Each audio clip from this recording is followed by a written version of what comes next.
And now, let's go to the ring. And here's your co-host. Hey, it's Conrad Thompson. Hey, it's Conrad Thompson, and you're listening to What Happened When? With the voice of your childhood, Noah, Anthony, Schiavone, Tony Schiavone. What's going on, man? How are you? Well, as a wise man once said to me, better than I deserve. How you doing? Man, I love the sound of that. And I, too, am doing better than I deserve. And I'm so excited to be here with you today. You know, last year I had a lot of fun talking all things Jim Crockett Promotions 1986. But this year we're switching it up a little bit. And today we're going to watch an episode of Monday Night Raw that I'm not sure you've ever seen. Have you seen this episode before? I never saw it. And it was one of those times where both Nitro and Raw were in the same area. We were in Norfolk and they were in Hampton. And I do remember when it happened, but I remember that it wasn't that big of a deal for me just because of, well, I never watched Raw. I didn't tune into Raw. I didn't videotape it, or I guess back then you videotaped it, right? You didn't have a TiVo. Yeah, there were no, I think TiVo had just started to become a thing. Right. But most folks, myself included, we broke out the old VCR. Oh, the old VCR and taped it. Right. Yeah. So I didn't record it. Obviously the internet was not what it is today. So I never watched it. Now I know that we as Nitro, we had a replay of it later in the night. So, but as far as they were concerned, I don't know if they had it or not, didn't care. So I didn't see it. I'm just a long way of talking around it. Didn't see it. Never watch it. And I remember being in my, back in the announcer's room, and someone said, "Hey, did you know that the WWE has some of their wrestlers out here making some noise?" And I went, "What?" They said, "Yeah, they apparently are on. They're doing an episode of their show, and within the episode, they are making a lot of noise out front of the scope here." And I remember thinking, boy, that's out of the norm for Vince McMahon to do that. Yeah. To even acknowledge the opponent as we were at that time. I just thought this was kind of a very unbelievable moment. And to me, it kind of solidified that we had not only been making an impact in wrestling fans, but a very much impact in his psyche, what he was thinking. I don't know the story behind this, and I'm sure you can when we roll tape here, so to speak. It's not tape anymore, I get it. But when we start watching, you can talk about more, maybe if you know who came up with this idea. But I just thought it was kind of odd at that time. But it was a big moment. It ended up being kind of a moment that a lot of people remember, right? A huge moment, still talked about to this day. And it's one of those things where the story just sort of grew like a fishtail. Yeah. And we're going to talk about that. But this is definitely a legendary moment, and I can't wait for us to watch it. Before we get going though, I do want to talk about what's going on in wrestling. As folks are listening to this show tonight, something pretty special is happening. And every now and again, maybe less now than before, I used to get just roasted on social media because you and I would talk about AEW. But I watched the program. I wound up being friendly with a lot of those folks through the course of doing some Starcasts and what have you together. And well, it's just cool to see my friend back on TV doing his thing. But man, I'm not going to miss this week. I've had such a great time watching the evolution of the Revival and FTR. And now I believe tonight is their very first singles match. Right. And last week, Excalibur did the world's fastest read. Clearly he had a hard break he was up against. He had to get out of it, and he just powered through the entire lineup. And it was shown just so quickly that the internet blew up like, wait, is that what I think it was? And then you guys, when you had time, made sure to hit it a few more times to reiterate, yes, partner versus partner for the first time the Ring of Honor Tag Team Champions. And you know, I'm a tag team guy. I'm wearing Booker T's gimmick on my nose right now. This is going to be a big show tonight, Tony. Yeah, I'm with you. I remember going into that read by Excalibur, and we were told in our ear, guys, we're kind of short on time here. Excalibur, you just power through these. Sometimes I'll take a few, JR will take one or two, and Excalibur take one or two. He said, just let Excalibur do it. And as he powered through it, I remember thinking the same thing, because I had not heard about this. I remember thinking, we need to say something about this. We need to focus a little bit on this. I know we got matches and we got so much stuff we got to sell, but I agree with you. It's not only one of the greatest tag teams that I've ever been around, but two of my favorite guys. And I had a chance recently in South Carolina at a Comic-Con there to sign autographs, and they were there. Matt Hardy, the Steiners, myself, Arn, and Brock. And it should be tremendous. They're not going to disappoint, man. No, they won't. They won't disappoint. It'll be a great match. Sometimes you think, wow, it's going to be a great match, and then something happens to where it's not so good. But this is going to be a great match, and you're right. And I'd like to also say, you get roasted on the internet, you get roasted on social media because you talk about AEW. Yeah, well, Conrad's got a shield for AEW or whatever, and it's like, do you recognize that Tony and JR work there? So of course I'm going to talk about what's going on with my friends in their real life. But this wrestling war has gotten a little out of hand. But let me say this: even if you're listening to this program and maybe you've decided I hate AEW, it's not for me, but I love the old school stuff, I cannot recommend tonight.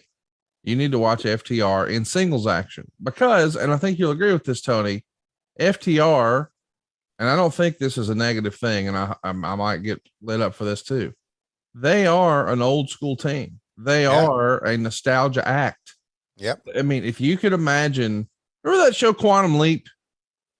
I remember it. I never watched it. But you know the concept. Yes, right. This guy would just transport into someone else's body in a different time, in a different place. And he would become that person. Yeah. Well, that's a fictional television show, but if it was real, you might be convinced that FTR aren't in Tully. I mean, they clearly pattern a lot of their wrestling style after the Brainbusters and the Horsemen and all that jazz. Right. And now we're going to get to see them in singles action. And not too long ago, we saw Dax, the former Dawson, in a singles match with CM Punk, and it was tremendous. I watched it twice. Yeah. So go out of your way. If you're an old school fan and you just listen to this show because you want us to talk about old stuff and you have no interest in the current product, I recommend that match this week, Tony. Right. Good call. Also, another FTR moment here. If you go back just a few weeks ago, right after the Ring of Honor show, and right after they won their match, they had a tremendous match against the Briscoes at the Ring of Honor, Card of Honor, Super Card of Honor. And then their match against the Young Bucks on our show was one of the best tag team matches I've ever seen. Oh, without question. Yeah. I mean, an all-timer. Right. Really, really a tremendous act. And I can't, and again, I'm not paid by AEW. I just know if you're listening to this, you're probably more of an old school guy. And maybe you don't like that there's 1,000 super kicks and that they don't hold tag ropes or whatever your knock on the Young Bucks is. And maybe that's what you've decided all tag team wrestling in AEW is. I'm just saying, if you're listening to this because you love 1986 and Crockett and blah, blah, this is going to check all the boxes. So go out of your way to check it out. And while we're talking about stuff to recommend, Tony, I recommend Chili Sleep. And let me explain. See this gimmick I'm wearing on my nose today, Tony? Yeah, I see the gimmick. That's the old Breathe Right strip. Right. And I thought once upon a time, man, if I use this, I'll sleep better than ever. Yeah. But I've evolved and I've learned and I've gotten better. But I made a mistake last night, Tony. I think I've told you this, but when I was down at the beach, I had phone trouble. I wound up getting a new phone. I don't yet have my phone synced up with my Chili Sleep. I Oh, had it on my wow. old phone, but not with my new one. Okay. So last night, I fell asleep in my recliner and was like, oh, it's time to go to bed. So I ease on into bed, and I was in the habit of my Chili Sleep being synced up with my phone, and it just automatically turned on. Well, I was so sleepy last night, Tony, I didn't turn it on manually. Mm-hmm. Slept like shit. Yeah. Chili Sleep has spoiled me, man. It is the best quality sleep a boy can get. And let me explain. Now, I've known this for a long time that I slept better when it was cooler. And if you're here in the South and you don't have a ceiling fan over your bed, then you ain't really a Southerner. We got to be cool. Everybody knows you sleep better when you're cool. My grandma had a ceiling fan over her bed. My buddies up in Ohio, they tell me that their whole family sleeps with box fans near their bed. Why are they doing this? Because they all know that we sleep better when we're cool. Well, Chili Sleep is a life hack, Daddy. It's going to make customizable climate controlled sleep solutions that'll help you improve your entire well-being. And I mean it. Think about how great you feel after a great night's sleep. Not one where you're rushed and you're in a hurry, or maybe you're ill because you didn't get enough sleep. And that's me today. Well, Chili Sleep can fix all that with the Ooler or the Cube sleep system. Now, I have the Ooler, so does Tony. It's a hydro-powered, temperature-controlled mattress topper. So it fits over your existing mattress, but you're in control. You decide what temperature your bed is. And they're going to make sure you get the deep sleep. Whether you sleep hot or cold, they're designed to help you fall asleep, stay asleep, and give you the confidence to power through your day. Now, I can't even imagine until today waking up and feeling tired. I've had Chili Sleep in my life for the better part of a year now, and I wake up feeling terrific. I'm ready to attack the day. I know I'm more productive because of Chili Sleep. Let me ask you, can you imagine falling asleep and not feeling tired when you wake up? Come on now. Head on over to chilisleep.com/WHW. Learn more about this. Just take a look at it. Because when you hear this and you think hydro-powered, is this a water bed? No. Is there going to be water in my bed? No. I bet it's expensive. No. I bet it's complicated. No. You put a mattress cover over your mattress, you nimwit. It plugs into a box on your nightstand, and then you get the best sleep of your life. What's wrong with you? Go look at this. Do you like crappy sleep? Of course not. Go to chilisleep.com/WHW. Learn more. Save 30% off the purchase of any new Cube or Ooler sleep system. It's available exclusively for What Happened When listeners, only for a limited time. That's Chili, CHILI, sleep.com/WHW. Take advantage of this discount. Wake up refreshed every day. And Tony, as you know, I love Chili Sleep so much. I have multiple. I've got one for the lake house. I got one for my normal house, my studio where I'm talking now. But I even got one for travel, Tony. So if I'm on the road, if I'm going to stay at your house, I'm bringing my own Chili Sleep. What about that? How about that? Yeah, it's changed the dynamics of me sleeping. I can tell you that. And I'm with you because I do not have one on the road. And when I'm on the road and I sleep in hotels Tuesday and Wednesday nights, it's not what it is at home. I can tell you that right now. No, it is not. Check it out, guys. Think you're going to dig it. chilisleep.com/WHW. Tony, this show we're covering today is just not too terribly removed from where we had, as you recall, the whole Austin McMahon match that we just watched. And that was the first time that, what do you know, Raw won. But the war's not over. You know, the volume's just getting turned up. And some people would say it was a 1-2 punch. I say it was a combo. Mike Tyson showing up was a big doggone deal. Mm-hmm. Austin McMahon, and the first time that Raw wins is a big deal. Mm-hmm. But now they're going to turn the volume up because at the time people were calling this the Monday Night War. Mm-hmm. Well, the imagery of a war is the military. The military, right. And what do you know, right in the middle of this Raw and Nitro war, you guys wind up doing a show 30 miles apart. Yeah. Now that was not an accident, Tony.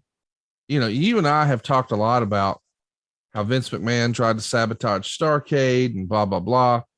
The reality is there are very few accidents, right? I mean, yeah, they were scheduled. Like when you guys ran Bunkhouse Stampede, you didn't run it in Georgia. You ran it in New York. Mm-hmm. And Meltzer would say this: ever the coincidence, and anyone who has followed this industry for any length of time realizes that things like this are never a coincidence, of WCW booking a Nitro in Norfolk and the WWF booking Raw in Hampton, just 30 miles away. Both sides were at war, both in trying to get a jump on the all important first day ticket sales, a battle the WWF won by a few days, and in trying to outdraw the other. As it turned out, wrestling, particularly television tapings, have gotten so hot since the 2 days were booked in the same market that both shows sold out well in advance.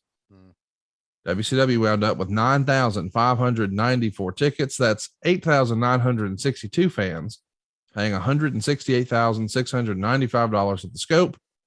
And the WWF had 7,512 fans paying $126,030 at the Hampton Coliseum. So let me just remind everybody, WCW sold more tickets here. WCW had a bigger gate here, as was also expected, given that Nitro was tape delayed with a 1 hour showing starting after midnight due to TNT having commitments to carry 2 NBA playoff games. Raw set its all-time rating record.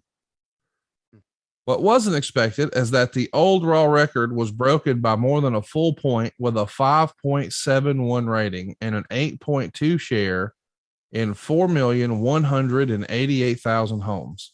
It's the highest television rating, not only in the history of Monday Night TV, but it became the single most watched pro wrestling show in the history of cable television. Wow. So what we're watching today is a really, really, really special program.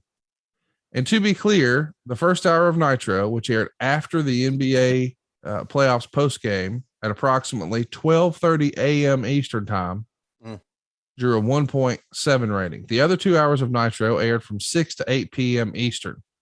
So process what we're talking about. Normally Nitro starts at 8 p.m., but here it's starting at 6 p.m.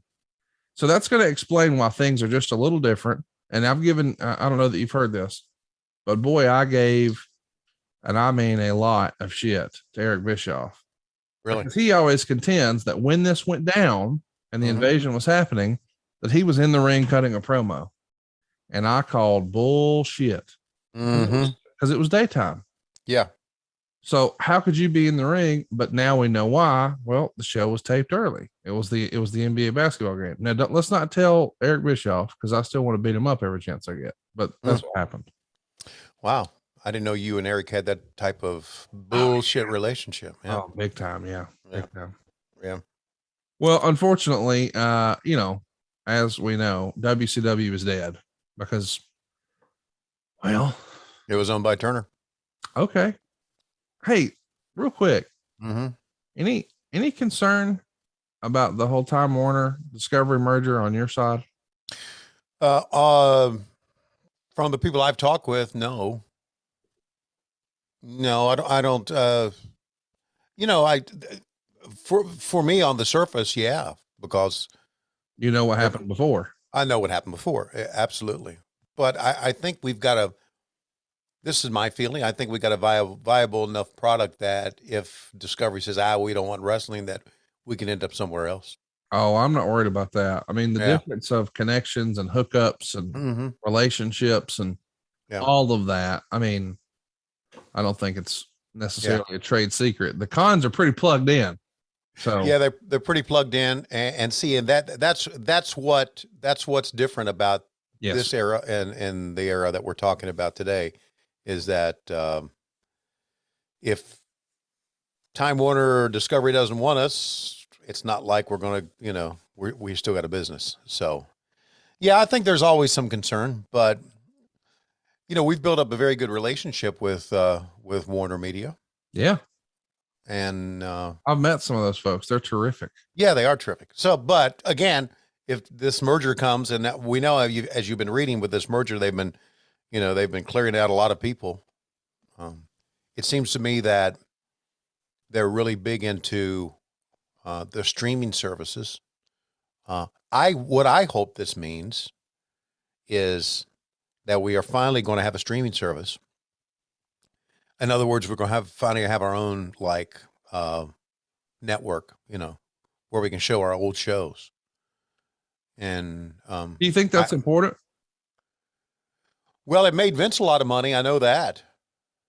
Well, I mean, It did. He sold it. I mean, I don't He sold it, but he sold it for a lot of money, right? Oh, for sure. I just think in hindsight, it wasn't the home run that a lot of folks say it was.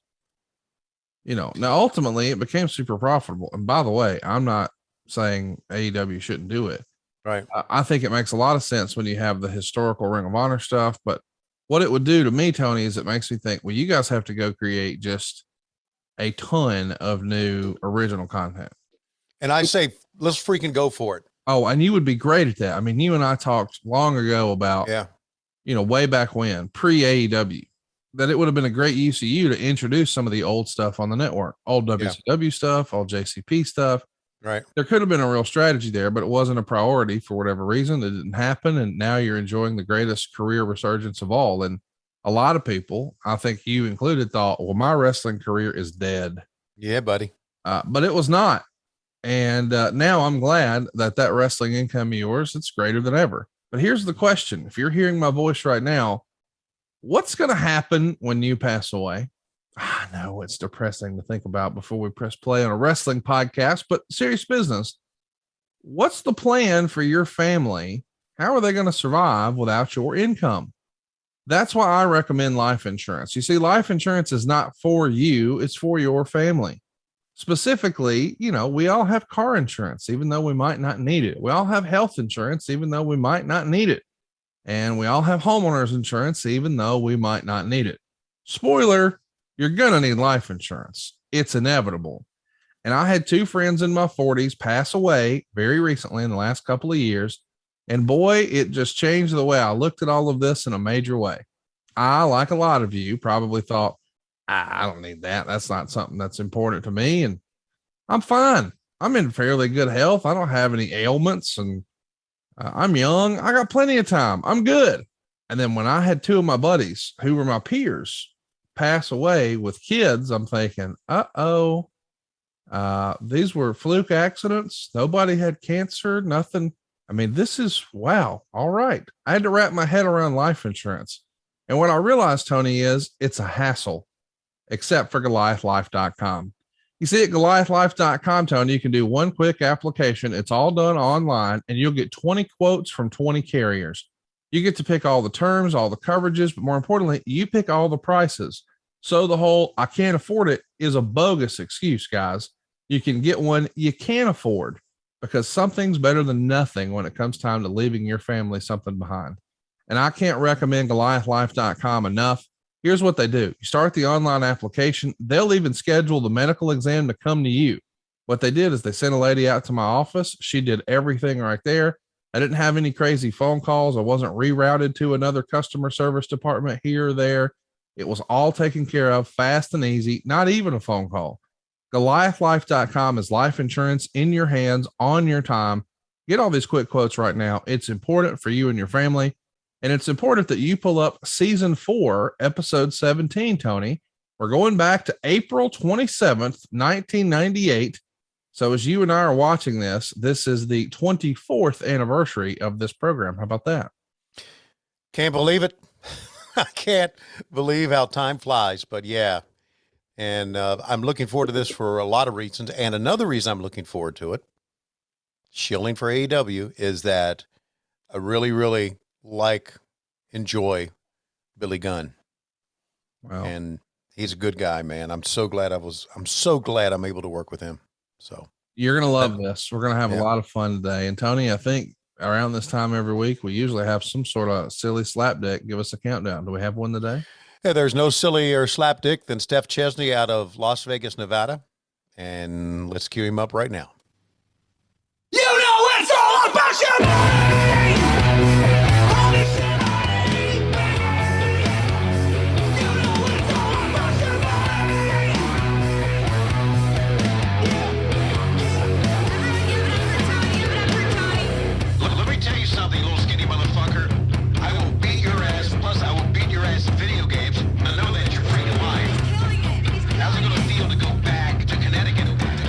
Fuckers at an old 63-year-old man. Make your ass.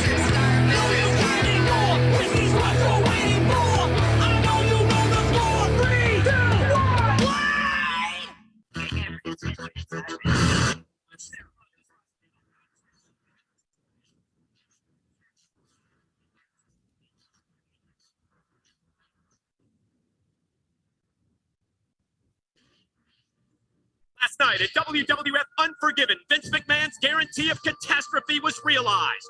Were these all a string of coincidences or a series of prophecies fulfilled? Even the cataclysm of the Inferno could not have been entirely foreseen. Surely, Vince McMahon could not have predicted the outcome of the WWF title match. In particular, the shocking final moments. Was it a self-fulfilling prophecy or an ominous sign of what lies ahead? Vince McMahon is on his way to the arena, and his decision could be catastrophic concerning the future of Stone Cold Steve Austin. I'm going to track the open. Sure.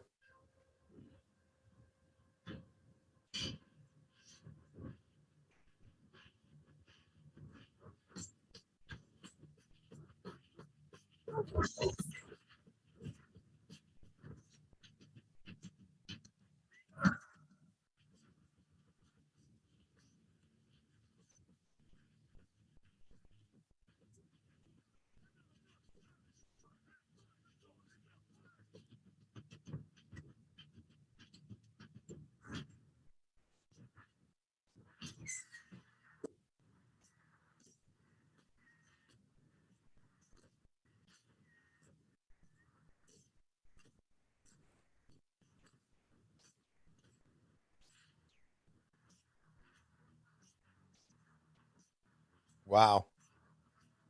The open that Monday Night Raw used to have back in the day, you guys trumped in a major way with the hot open for Nitro. Right. The way it was shot, the way it was done, it was phenomenal. But I feel like the WWF really raised the stakes again here because that open was better than a Nitro open. Yeah, it was. Very well written. Dramatic. I liked it. Just the music, the way it built, the video, it was just big time. And look at all the signs. And JR, of course, is setting the stage. Let's take a listen. This is going to be a huge night. JR, I can tell you this. I don't know what's going to happen between Stone Cold and Mr. McMahon. But many people feel Stone Cold should be fired. Others feel he should be stripped of the title. Others feel he should be suspended. What is going to happen tonight between Mr. McMahon and Stone Cold Steve Austin? On another matter, ladies and gentlemen, it all started the chaos, the controversy earlier today. You know, DX thinks they're bigger than the wrestling business. Well, DX earlier today they launched an assault on WCW, who's just down the road about 15 minutes at the Norfolk Scope. And the leader of DX, Triple H, talked to his troops earlier today. Jump! At ease, man. I said at ease. That's better. Stand up straight, soldier. Today, we embark on a mission. We have seen the enemy, and they are near. So today, we will go down there. Down where, sir? Sir. And we will blow them out of the water. This mission will start at the Norfolk Scope with WCW wrestling. And it will end right here tonight at the Hampton Coliseum, for Raw is War. This is your mission if you choose to accept it. Ladies and gentlemen, it will be all for one and one for all. Now, shut it and let's go get him. Don't touch it. Get your hat. Don't lose your head. I'm the right control.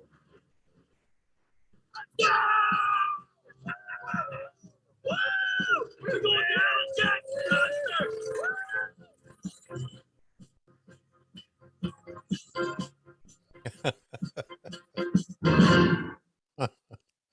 Well, folks, we've got footage of DX assault, their personal assault on WCW just down the road at the Norfolk Scope. We'll have that for you here tonight. So there you go. Pre-tape Jones. Really fun little segment. Is that the first time you've actually seen the thing? Yeah. What'd you think? It was awesome. I took a screenshot of it. I took a screenshot of it and then sent a text to Billy Gunn. And I said, God damn, I love Billy Gunn. those branches coming out of the helmet. Oh, it's hilarious. Oh man. Yeah, it's first time I've seen it. Absolutely. I didn't know. I thought it was, I love it. I thought it was very, very entertaining. I didn't realize now that you're showing this, that it was, apparently they're going to show more of it. They're setting it up. Yes. I didn't know it was a common thread through the show. I just thought they showed up, did something outside, and that was it. One thing, but apparently it made it, look at Tony Chimmel there. Got that mullet like you like it. And look who it is. It's The Rock coming out with the Nation of Domination. Of course, in the ring already, the unbelievable tag team of Owen Hart and Ken Shamrock. And now here comes the Godfather, The Rock, Mark Henry, and D'Lo Brown. Of course, this is the new Nation of Domination. Sans Farouk. The Rock is the leader now. And they're going to have some interactions with DX this summer that people are going to be talking about for quite a while. And what a tag team that is, man. Ken Shamrock and Owen Hart. Now, we know they're going to have one hell of a feud later in the year, but that was something for everybody, that combination. Yeah, that's they look the part walking down together. They look serious and walking down. And hey, buddy, every time I see Mark Henry, I smile because he is such a wonderful human being. And a delight to be around. Right. Just loves the wrestling business, grinning ear to ear. Listen to The Rock. Hampton. Just made it quick. That's a stirring remark, but you gotta wonder if Vince McMahon fires Steve Austin tonight. You think, folks, that Austin's going to go peaceably? I don't think so either. I mean. So The Rock here sporting the Intercontinental title, you can tell that we're a company on the upward trend here. I mean, he's not yet reached his final level, if you will. He's going to become the world champ in November at Survivor Series.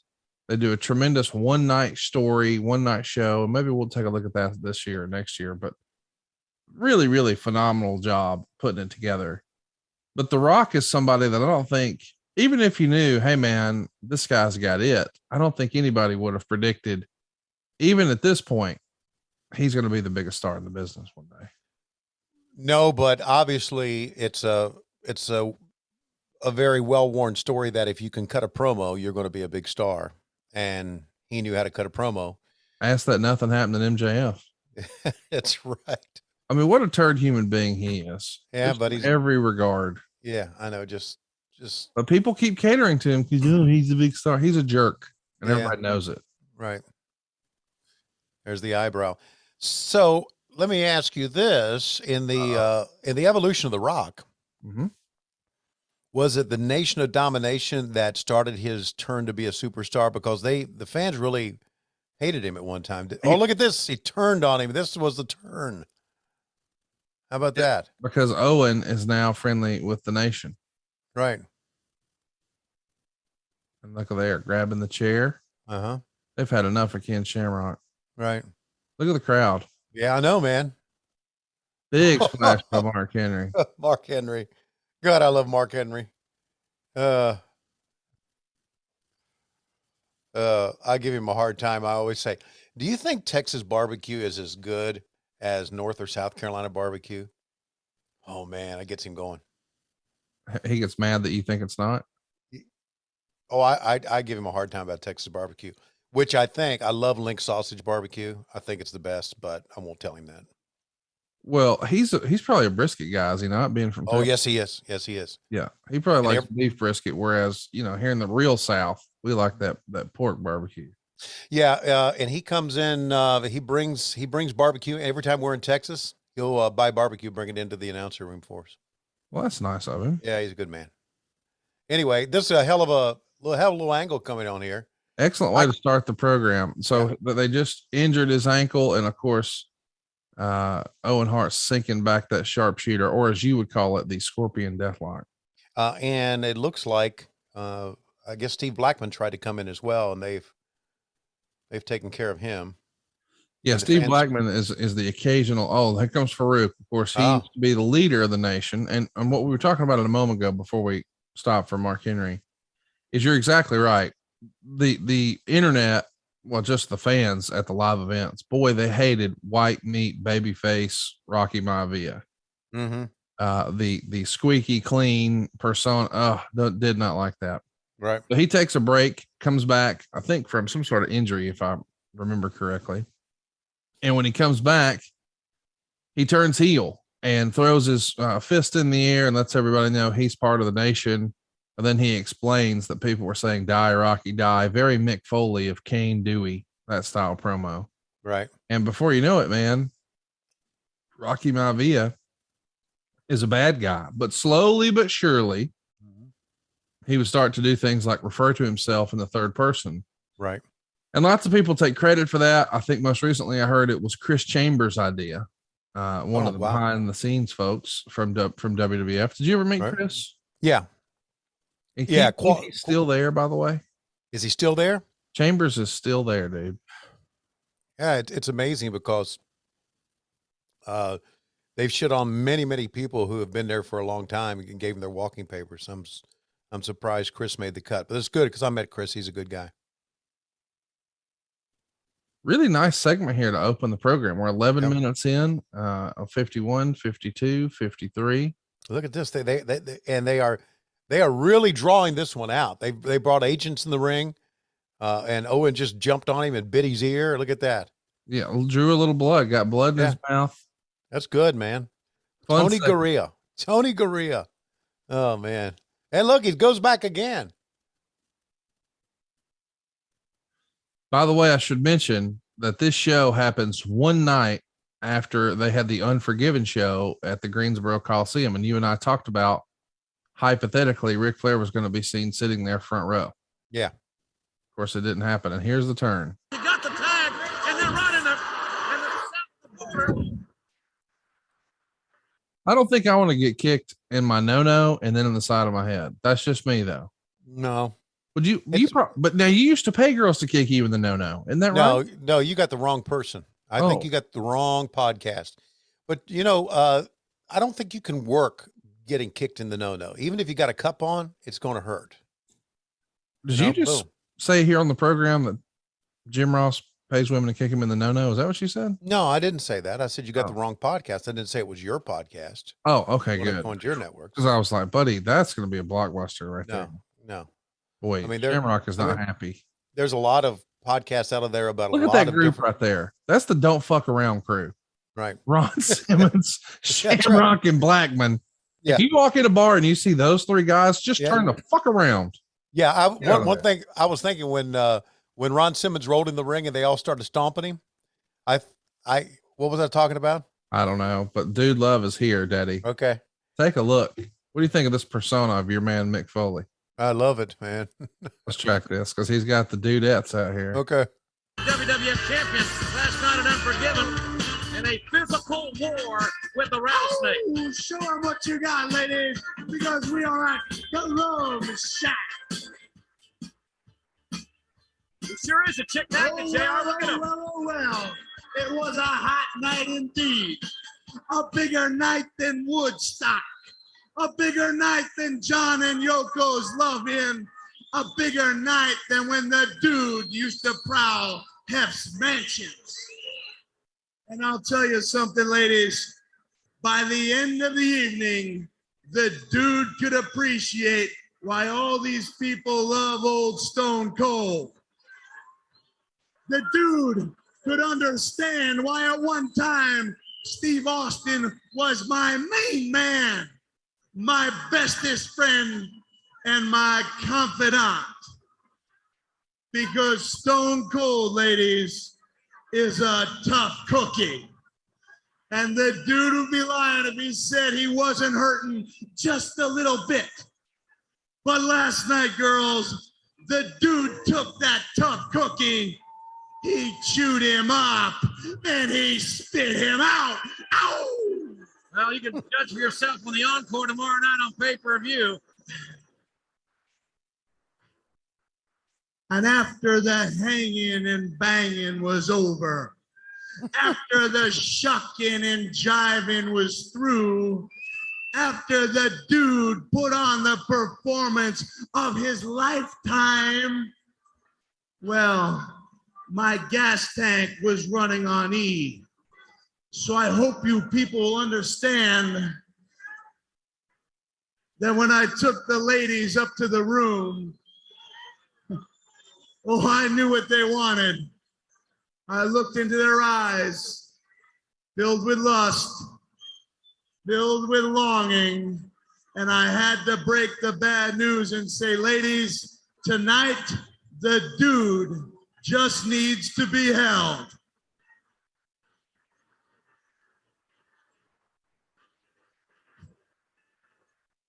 So not only did the ladies miss out on a beautiful night of passion, but the dude is now without the gold because Stone Cold took the easy way out. Oh yeah. Oh yeah. He tried to be counted out to save his championship belt. But my McMahon man talked him out of it, challenged his manhood, forced him back into the ring. And then finally, girls, when the chips were down, when the momentum was swinging all the way towards the dude, he resorted to a blatant and atrocious cheap shot when he took out the main man, the head honcho, the big cheese, the top dog, Vince McMahon.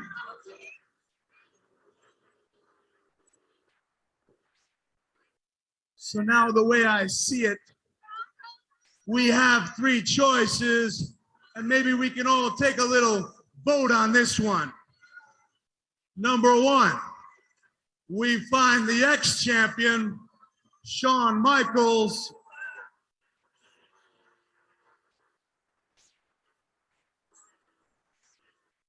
oh, he is no chick magnet, ladies. We match him up against the dude, and we see who the champ should be. Number two, we have a little tournament, and based on my acts last night, the dude has got to be considered the number one seed. Nobody buying that one either. Or number three, and this is the one I'm leaning towards, we fire Steve Austin, we strip him of the belt, and we hand it on over to the dude. I don't know if that's going to happen. If you like what's behind door number three, everybody, give me an oh, hell yeah. Now come on to the back and let the dude make it up to you. Let's boogie. So let's shoot. Maybe your first time seeing Dude Love, or had you seen the full thing before? I haven't seen the full thing before, but I had seen Dude Love. I thought that interview went way too long, though. Oh, it did go too long. We agree. Yeah, yeah. But you have to agree, this is the time when y'all are letting Hulk Hogan and Eric Bischoff come out to the ring and just jack each other off for about 20 minutes. Right, exactly. So at least here we got chicks in thongs, and in the Attitude Era, they'd probably rather watch that. Yeah. I'll tell you this, as a nearly 17-year-old, this is my favorite part of the show right here. There they go. Absolutely. Those inflatable chairs they must have had left over from King of the Ring 97 as we get a tight shot of the lava lamp as we're plugging the hotline. Ladies and gentlemen, here we go. You think Eric Bischoff sucks? WCW sucks. Then, just for the people, D-Generation X proudly starts the war against WCW. DX fires the first shot. Go! Ladies and gentlemen, DX proudly shows the world that we are the only ones with the sack big enough to fire the first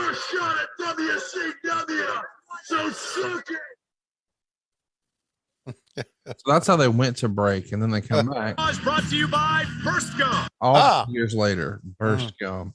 Cineburst, Miniburst, Fruitaburst, Bite the Burst, and on sale now, WWF The Music from Camelot. We're going to go out of business in a couple of decades. Well, it only took a couple of years for WCW, but old Camelot Music was not too far behind. Isn't it something that there are a little more record stores? Well, there still are. There's even a record Really? day. I'll take a listen. The only group in the world with the cojones big enough to come to the front line to fight the battle, to come to the front line and fire the first shot. We are D-Generation X, and we will take no prisoners. What I'd like to know is, not from experience, but do you think WCW sucks? Of course. And the biggest thing I want to know is, who rules professional wrestling? DX.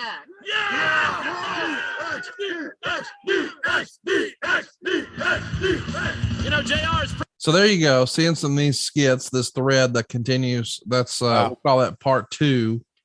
What'd you think? I love it. I love the whole thing, man. The kids were doing the crotch. I mean, little kids doing that crotch thing, man. It was, funk you. Yeah, how about that? Flash Funk and Terry Funk as a tag team. Yeah. Didn't have that on my bingo card, but pretty cool nonetheless. Yeah, that's right. Hey, I want to let you know, a little aside here. I've and I shouldn't have. I've started being kind of active on Twitter again. Oh, I saw, and I didn't want to talk about it and jinx it here on the program, but the first time, look who it is. Yeah. Oh, wait a minute. Well, he's here. There's Gerald Briscoe, Pat Patterson, and the boss, Mr. McMahon. And I wonder if this is a night he's going to fire. So just to catch everybody up, we're 6 months removed from the screw job. So Mr. McMahon is a full-blown character here now. Right. His feud, if you will, with Stone Cold Steve Austin is what has really turned the tide. And think about this, Tony. You know, earlier this same month is when Vince and Austin had their match where Austin said he could beat McMahon with one arm tied behind his back. That is the show 2 weeks prior to this that first beats Nitro. And now on this night, they set an all-time Monday Night Wrestling war record. Isn't that crazy when you think about it? Like, 2 weeks ago, you won for the first time, and now you just had the biggest, most watched show of them all. Yeah, isn't it something?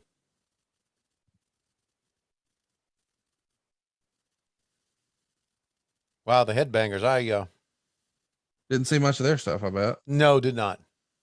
Once upon a time, they were talked about coming back, or they the idea was they were going to be nun characters, like male flying nuns, and Brother Love was going to manage them. And one of these guys was going to be like an updated Doink the Clown. And they were going to do a clown gimmick. Yeah. And Bruce was going to manage them as Brother Love. And thankfully, whatever they were smoking that day, they put down. I like the flying nuns gimmick. Makes me laugh. The male flying nuns. Oh, God. How about the old rocket launcher, the Midnight Express deal to the flow? Yeah, man. There goes Glenn Ruth. That's Thrasher is his gimmick name. Oh, and look, middle-aged and crazy. Look at Terry Funk. 53-year-old, middle-aged and crazy. Terry. My God. How about that, dude? JR stole your line, buddy. I stole JR's line. I know that. I know that. 53 years old, and people are whacking him off because he's doing a moonsault. If they could only see 74-year-old Sting jumping off buildings. Sting is not 74. No, I know. I'm kidding. He's 63. But still, the point is the dude's jumping. Oh, look at this. Here's Flash. Yeah. Look out. Is this Monday Night Raw or AEW Dynamite? Because I know a lot of people do a lot of dives in the same match here. Yeah, I know.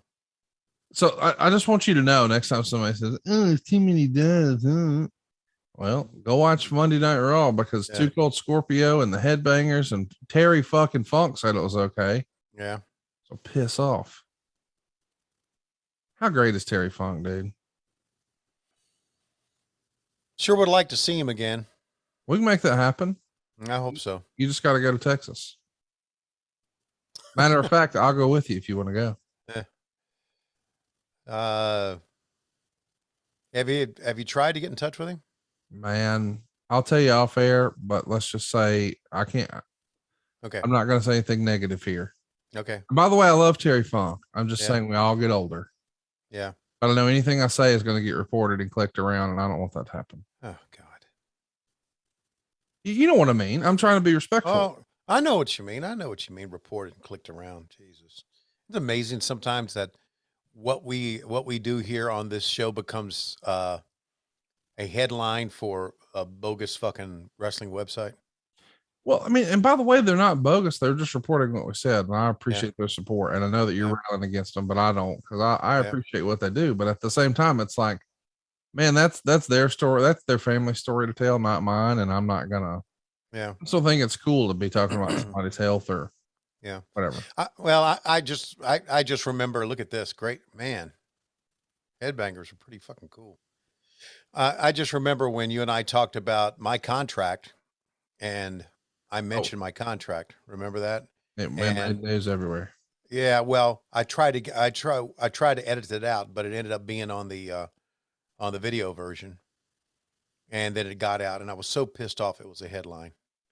And I remember Dax came up to me and he said, "Hey, congratulations on your contract." And the first thing I went was, "Fuck." It got out there, didn't it? And he said something to me that really resonated. And it's odd that we're talking about Dax and Cash wrestling each other tonight as we drop. Well, let's listen to this first. Free tickets that WCW gives away to try to fill up their TV. And if anybody doesn't know, this is D-Generation X. And we are carrying the fight to the front against WCW tonight. We have fired the first shot in the war. And another thing, we just want to say what's up to our boys, Kevin Nash and Scott Hall. WCW, let my people go. Let my people go. And they're still trying to break this tag team fight apart. Ladies and gentlemen, Vince McMahon is here. He will be out here. So what do you think? Well, that guy in the red coat didn't have time for this, did he? Talking smack to the WCW fans, who were there for a Nitro. Fun stuff, man. And a shout out to Hall and Nash. That was pretty cool. Anyway, so Dax said to me when I went, fuck, he said, "Can't you just say thanks and enjoy it that you got a contract? Why do you have to do this?" And you know what? He was right. He was right. And so anyway, so much for that. So Mr. McMahon's coming out. Look at him. Look at him, Sharks. They're biting the burst. Here he comes. Here he comes. By the way, I want to mention something else pretty big happened before we started rolling here. Oh. A young upstart named Adam Copeland got his tryout as a heel, and he beat another young upstart named Darren Drozdoff. Darren Drozdoff, of course, we know is ultimately going to be paralyzed by an accident at a SmackDown taping with D'Lo Brown and a running power bomb, and disaster struck. Yep. But Adam Copeland, he went on to do pretty well for himself. Did he know it? Yes, he did. He became one of the great tag teams of all time. Am I correct? He did. And then he became one of the greatest champions of all time. Absolute top guy. Of course, we're talking about Edge, but here's Mr. McMahon. Before you with a heavy heart. Over the last 24 hours, I've climbed. Indeed, I've had to make some very difficult decisions. But firstly, I would like to clear up any speculation as to whom Stone Cold Steve Austin was attempting to strike with that metal chair last night. The more uninitiated and naive of you may assume it was Dude Love when in fact, I know that Stone Cold Steve Austin was trying to take my head off.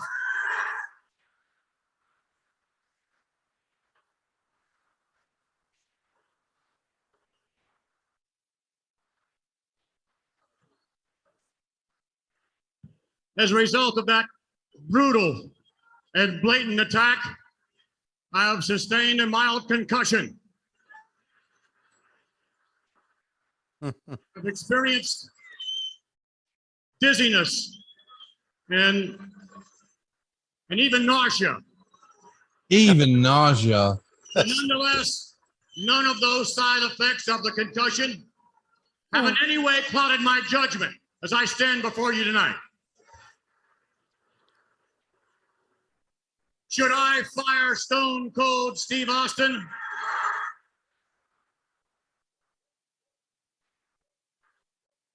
Well, not yet. Huh. You see, firing you would be too good for you, Stone Cold Steve Austin, because I have other plans. What is he talking about? And those other plans are that right here in this ring tonight, Stone Cold Steve Austin will defend the World Wrestling Federation Championship against Goldust. Wow. How fair that is after the war that Austin was in last night with Dude Love. Now, right now, I would like to introduce to you the official who will be refereeing this championship match live here tonight on Raw. He's a former World Wrestling Federation Tag Team Champion. He is a family friend. He's a trusted official, and indeed a warm and caring human being. He is Gerald Briscoe. Mr. Briscoe. The introduction of one of the Stooges as the referee. I'll be darned. They say it.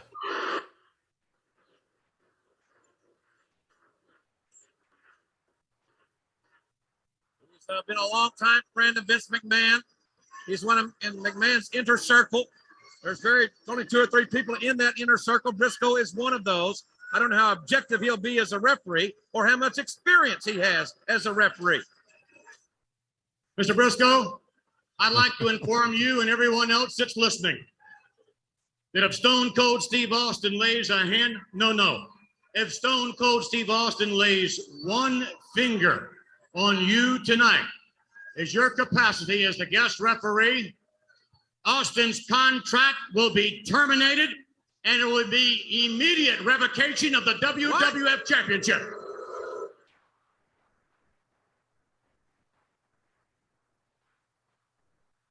Now I ask you in all candor,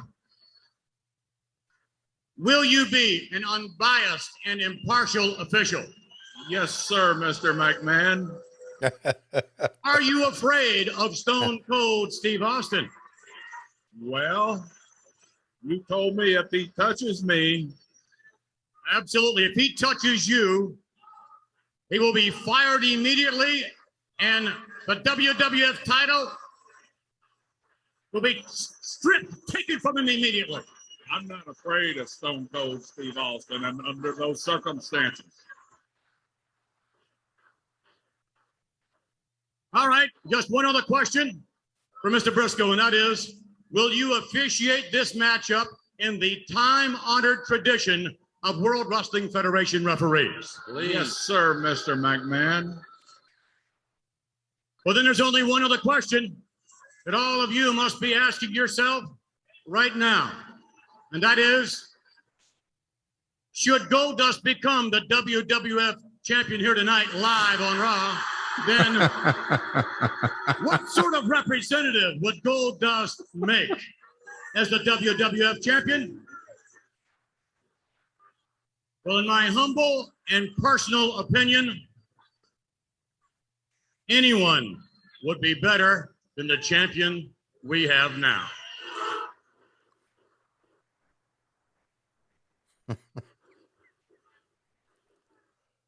And there's the handshake. Man, this is really not fair for Stone Cold Steve Austin. Austin was in a war last night in Greensboro. I can't believe my Oklahoma buddy Gerald Briscoe is well, I guess you got to do what you got to do when you got a family. I don't know. Vince or Mr. McMahon has a lot of power. Oh, there he is. Just heard the news, just like we did. And he's damn. How about that? That's the first time we see Steve Austin. It's him walking around throwing stuff around. Wow. Oh, here we go. There we go again. Yeah. No. Get a shot of them closing the gate. The war begins, but the cowards ended by closing the gate. WCW is a bunch of cowards. As we stand now. Go down there. All the way down. We stand now at your door, knocking on that door to let us in and fight the war. D-Generation X now knocks on your door. We call you out. WCW, open the door. D-Generation X knocks at your door. We are asking you. D-Generation X calls you to accept the battle. No. We need to talk to Mr. All we want to do is talk. We would like. That's all.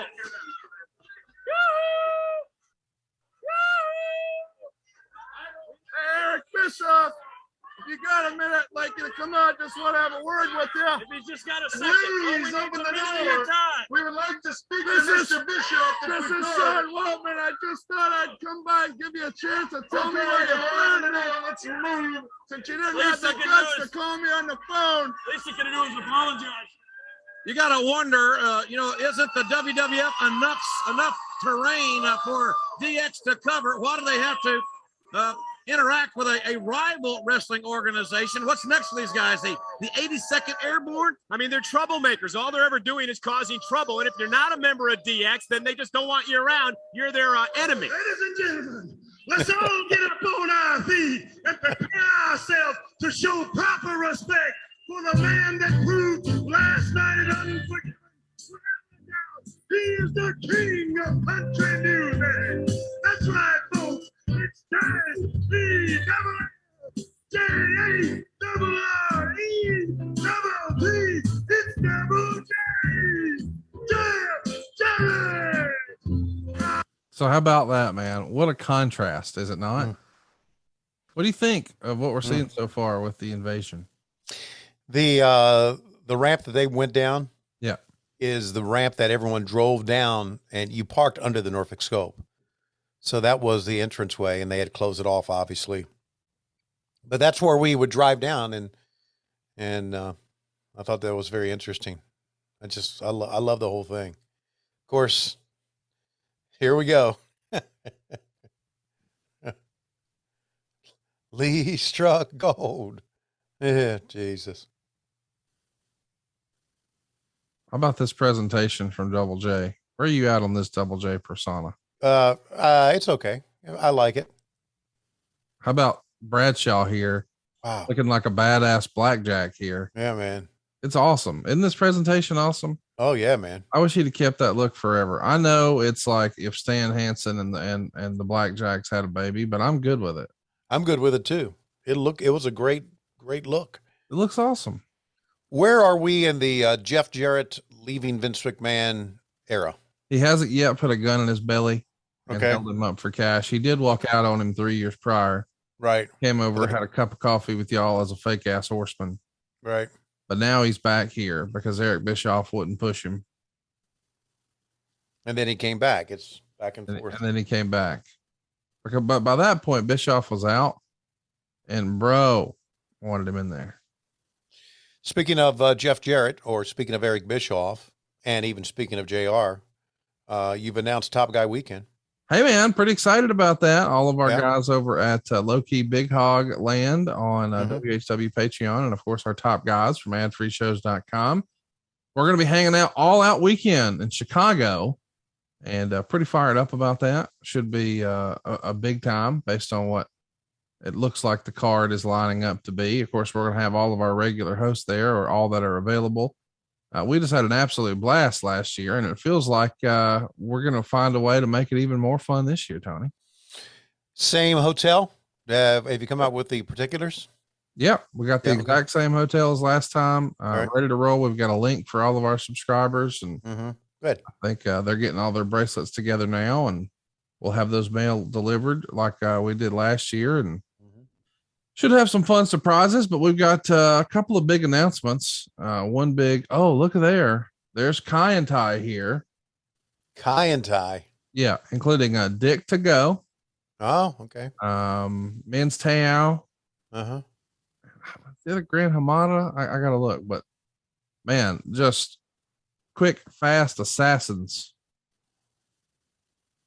Take a look. Oh, Senton Splash. I mean, we can understand Taka. They're all from Japan, but why the hit it? He just knocked Mr. Yamaguchi-san's mask completely off. The fans are really not into this. No, they are not into this at all. No. But I'll tell you this though, you guys are in AEW, you're big on trios matches now. Yeah, right. They put together some unbelievable trios matches over the years. Right. But when you're seeing Vince McMahon talk about Steve Austin and you're seeing DX, it's a different deal. Yeah, it's one of those things. Who follows the Vince McMahon promo? Well, that's fair. Yeah. How about all these years later, Castrol GTX still getting some mileage out of that sponsorship? Isn't that something? I love it. Yeah. Oh, look who wow. it is. Cannot be happy with the announcement that Goldust about mine. This isn't the way things are supposed to work out. He wanted me to wear tie-dye. I wore tie-dye. Wanted me to beat Austin. I beat Austin. Do yourself. Well, wow, Jack Lanza. Obviously, rest in peace. Look at Jack. What's up, man? Hey, you looking for me? Do yourself a favor. Don't screw me. This is not what we talked about. This is not the way things are supposed to go down. You saw the match. Why aren't I the contender? Trying to screw me. The belt. I said, we should be no discussion. Cut that damn. Get that mic out of my face. It's my mic. I own that mic. I own that camera. Turn it off. Turn it off right now. How great is Vince McMahon when he turns it on right there? Yeah, that we're kind of seeing the evolution of Mr. McMahon here, aren't we? I mean, he was feeling it right there, dude. Yeah, and it's like when he comes out, he's still like the boss and very proper, but now we're slowly seeing him turn into this, this Mr. McMahon character. And here comes DX in their full gear here, ready to cut a promo. Let's see what you think of this. But by the way, we're like, I don't know, halfway through the show. It's flying by, is it not? Yeah, we're having a good time. That's when you know it's a good. There's been a lot of people who think it's in fashion to dunk on Vince Russo. And listen, it's easy to be critical of bad ideas and bad creative, but boy, there's been a whole lot of that before and after Russo. But, well, I've come to the conclusion, and the feeling is that when you're on TV or when you're involved in wrestling in some way, you're going to get a lot of criticism. Yes, you get a lot of people that like you, and a lot of people that don't, and you just got to live with it, or take an office job. Well, you'll still get heat there too. I guess you'll get heat everywhere. Like for instance, you and I have big heat with Chris Harrington. Everybody knows that. The Chris Harrington with a beard. Well, that's what I'm saying. Chris Harrington has supposedly shaved his beard. I don't even believe that's really him. Yeah, I know. He walked over to me the other day and said, "Hey, hang on, Schiavone." Ladies and gentlemen, it is now time for your main event of the evening. Are you ready? Oh, yeah. Captain, I said, are you ready? Then, for the thousands here in attendance tonight and for the millions watching at home on TV, let's get ready to suck it! Pass the barf bag, will you? Oh, you didn't know? Your ass better call somebody.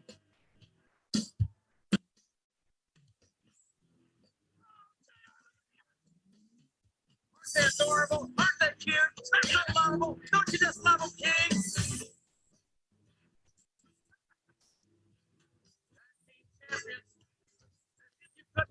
Ladies and gentlemen, who their opponent might be. Final tag match coming up here. Yes, DOA. Oh, somebody spun out.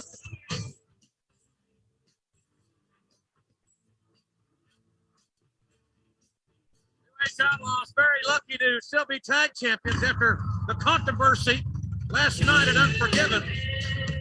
So here we go. Normally there's more of a promo, but out comes the Disciples of Apocalypse, the DOA. So you see the Harris Bros there and Brian Lee. I think they're going by Chains. Fuck, I forget their names. It doesn't matter. Point is, you saw Chris Harrington the other day, sans beard, as we see DOA welcoming out LOD here with Sonny. Roll Tide on that. Chat me up though. What about?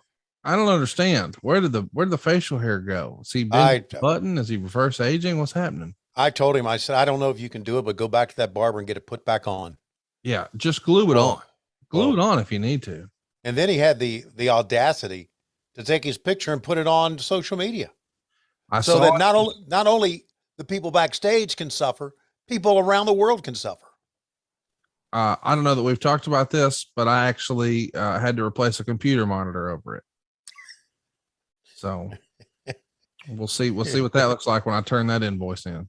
Because I'm sending it through AEW. I'm getting reimbursed for my monitor that he ruined personally. Yeah, I'm sure yours wasn't the only one. So, by the way, is he one of the unsung heroes of wrestling or what? Oh, Chris Harrington? Yeah. Yeah, man. One of the smartest guys I know. Really, really intelligent.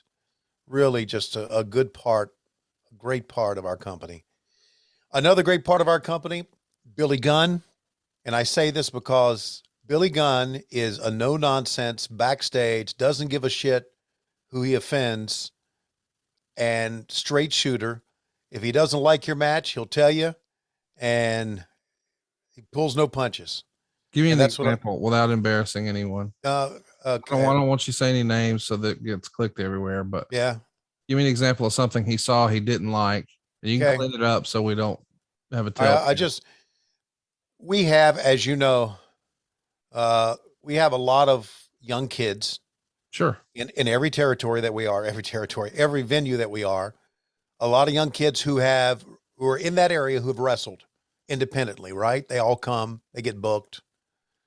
We put them on elevation. Many of them they get invited to come. We were backstage one time and this guy had this really silly gimmick. Okay. And he was standing backstage in that silly gimmick and Billy Gunn walked by and stopped and looked at him and says, "You got to be fucking kidding me." And just rolled his eyes and kept on walking. While most would just walk by and go, "Hey, how you doing? Good to see you." He just let him know that gimmick sucked. It was fucking hilarious. And that's Billy Gunn. I'd like to remind everybody, Billy Gunn was once rockabilly. Mm-hmm. So not all the ideas are home runs. Yeah, that's right. And I never worked with Billy until, AEW. And so I didn't get a chance to, but yeah, a lot of time for him. And of course, obviously I did work with Brian a lot too. And I know his health has been bad. But I guess he's okay now. So yeah, I get to work with him. And he's doing a great job on his podcast. Him and Ryan Katz have started a new podcast called "Oh, You Didn't Know." Oh, okay. And they're telling some stories from this same era these days. Is that part of our network? Yeah, it's part of Podcast Heat, Daddy. Okay. Podcast Heat. Hey, so I mentioned that I did get on Twitter again. Right. And basically just trying to get some information about video games because I'm pretty active in my video game world again. Oh, I saw that because I saw you breaking down Red Dead Redemption or something. Yeah, Red Dead Redemption 2. I've been playing that, and I got an Xbox. Oh, yeah, and they gave you a little trouble setting up, right? Yeah, it sure did. Thanks. A shout out to Michael of Pro Wrestling Tees, my main hookup man. And but I got it going and started playing Halo a little bit, and So I'm really enjoying that. Thinking about doing a Twitch channel. And It's you branching out. yeah. You gonna challenge your boy? Adam Cole? Yeah, winner gets Brit. You're gonna put Brit on a pole? On a forklift? I don't No. think you need a forklift. No, come on now. That's Listen. kind of offensive. Well, I was just thinking about Judy Bagwell. Judy Bagwell and Britt Baker probably weigh a little different. A lot different. Yeah. By the way, shout out to Buff. I want everybody to understand we're not dunking on Judy. She unfortunately passed away last year, but man, what a lovely lady by all accounts. She loved her family, and man, she had a little fun in wrestling. And yeah, I know people can say, "Oh, I didn't like her character" or whatever nonsense. Dude, she was somebody's mom having fun. Come on. And she was a nice woman. She really was. She was a delight backstage. So that's the end of episode 1 or part 1. Of course, in this era, we're breaking the show up into 2 different pieces. And now we're going to start hour 2. Yeah. I love that helicopter in the moon. Isn't that fun? Yeah. So anyway, you're gonna do a Twitch channel, and I hope to. I don't know. Well, here's the thing, since Tony Schiavone is just trying to monetize what he can, and I'm all for that. Roll Tide. Are you going to start spreading your butt cheeks over on OnlyFans.com? I am not.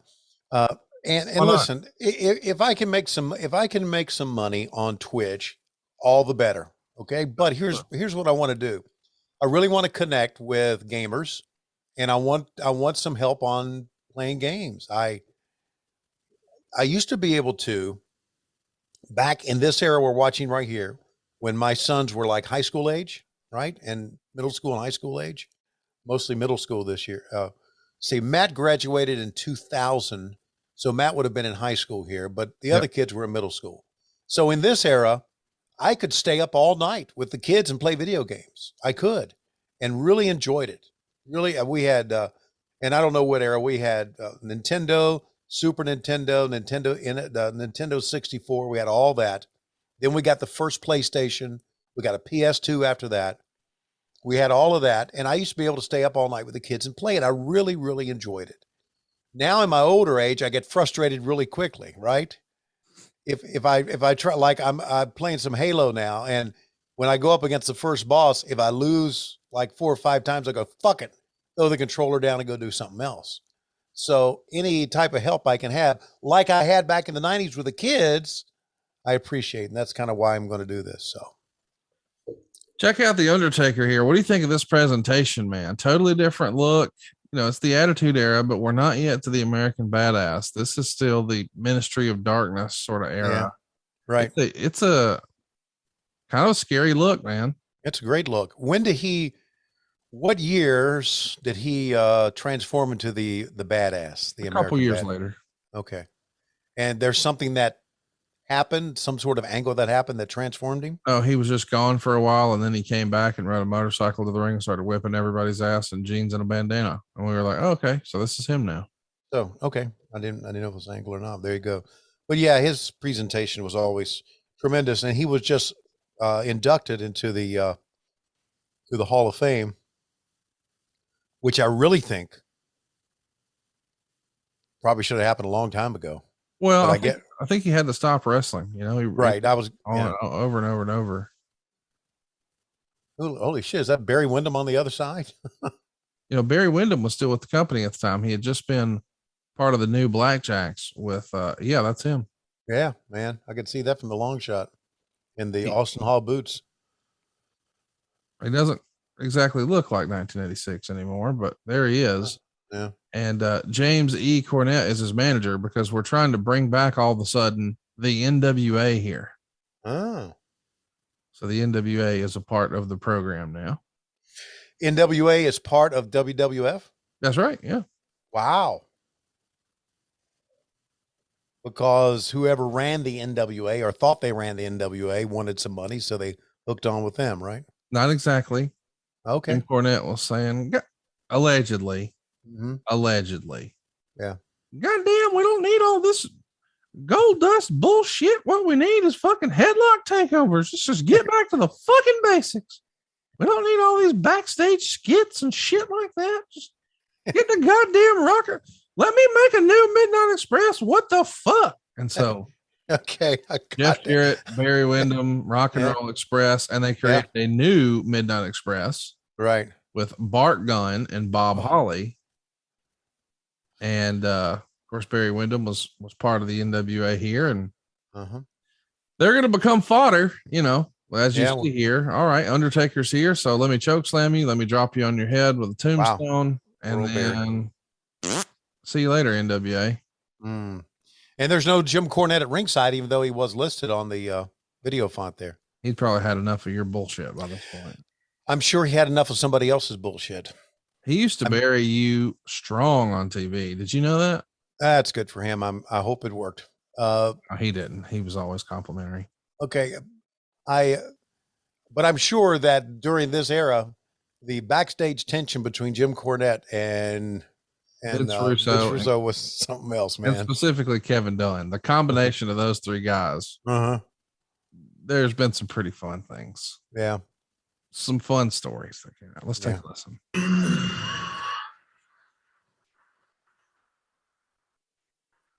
Last night, you looked into the eyes of the dragon and you got burned.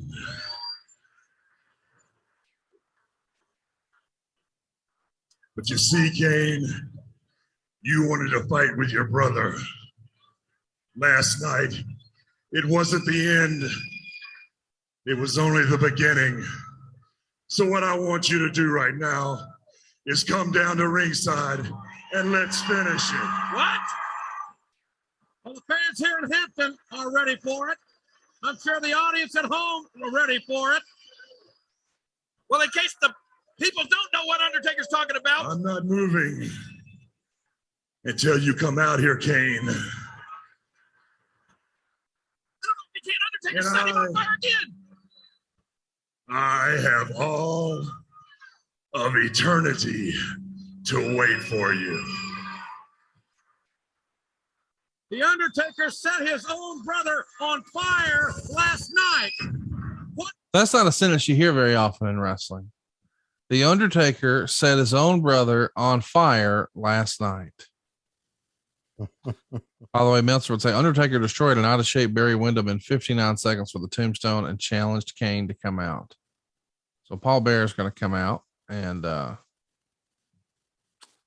have some words. But I guess if I'm Jim Cornette and they're like, "Hey, you're going to be managing Barry Windham for what? It's 59 seconds. Goddamn. My entrance will take longer than the fucking match. I'm just going to sit back here, eat a hard roll." Actually, I guess this is in Virginia. He could have gotten stuff he actually enjoyed. Bruce goes on a tangent about how he hates Cornette, just hated living in Connecticut to the point that he would even like motherfuck the food. And goddamn, who eats a hard roll? We want soft bread. What the fuck? So here we go. This is going to be an interaction with Kane. And by the way, unbelievably, this story, which is a long story, is Bruce Pritchard's favorite story in the WWF. Like ever. The introduction of Kane and the backstory of Kane and all of that. So much so that he actually named his kid Kane. How about that? Wow. And Unforgiven. So I think Paul Bearer is going to have some comments here for us as we get a tight shot of the man who was set on fire the night before in the Inferno match at Unforgiven. Paul Bearer, though, he's got some things.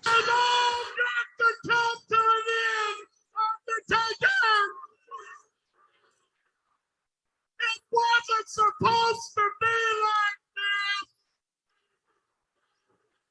It was all my idea. You were the one that was supposed to burn in the flame.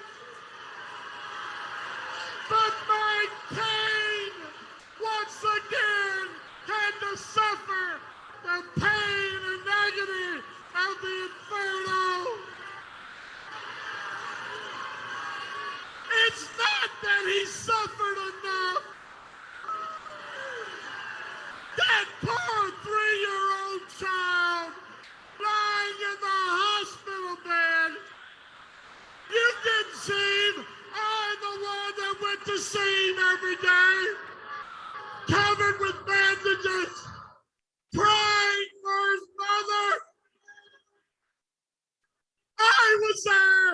when they took him to the burn ward and soaked him in the saline solution and scraped those sores, those burns, those dead skin cells off his body every day.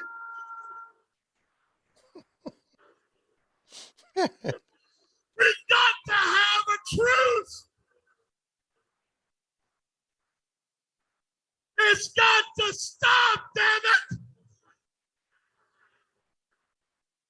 Last night, I tasted my own blood as it ran down my face. And when I looked up, I saw Kane once again on fire. I could smell the flesh. I could see his clothing. I could see the pain in his eyes. Don't you understand? It was my son whose hand was on fire.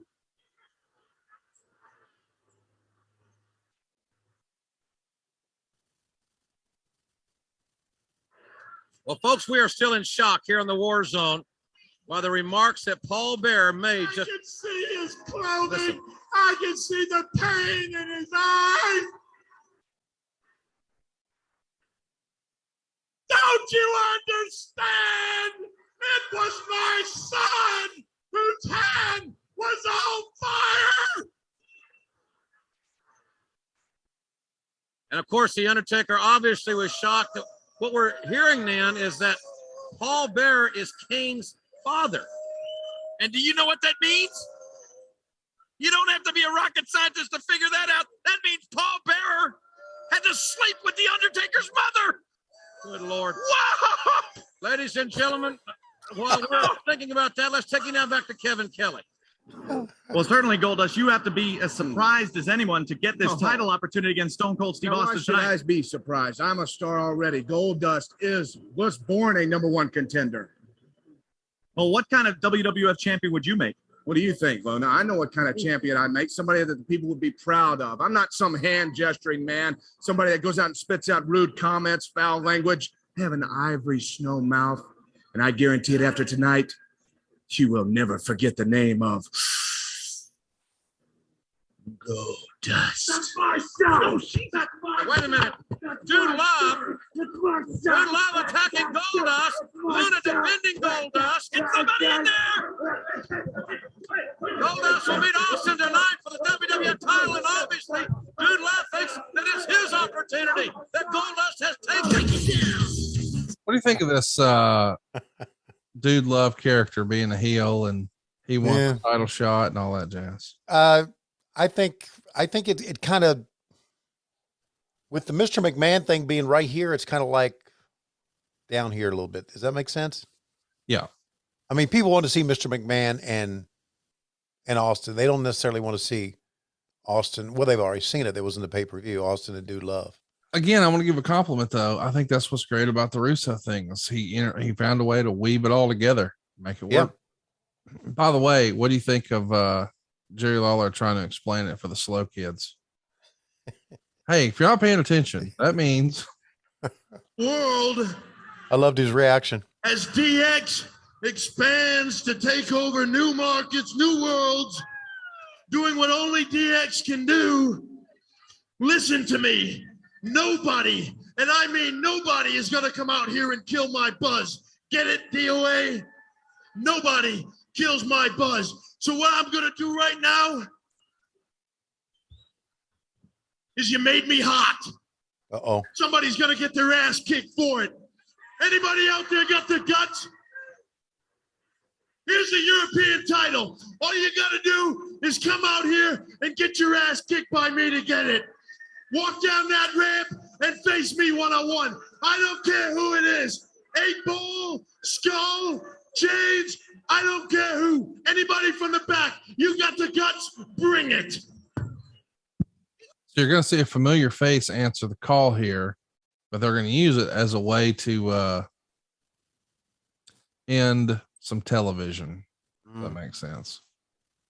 So look who it is. It's Dan Severn running into the ring and Jim Cornette running behind him. Apparently he's going to challenge him for the European title, and Severn isn't even dressed for combat. Cornette is begging Severn, no, don't do this. You don't want to do this. This isn't what we're doing. We're here for world title, not European titles. We don't take a match, Cole. We haven't signed this match. You don't have to do this. Why would you do that? Doing all he can to get Severn to stop taking off his jacket and his tie and his dress shirt, because Severn looks like he's here to sell you some term life insurance. But he's doing whatever he can to make it stop. What? Term life insurance. Dan Severn was the man, though, wasn't he? Ooh. Here we go.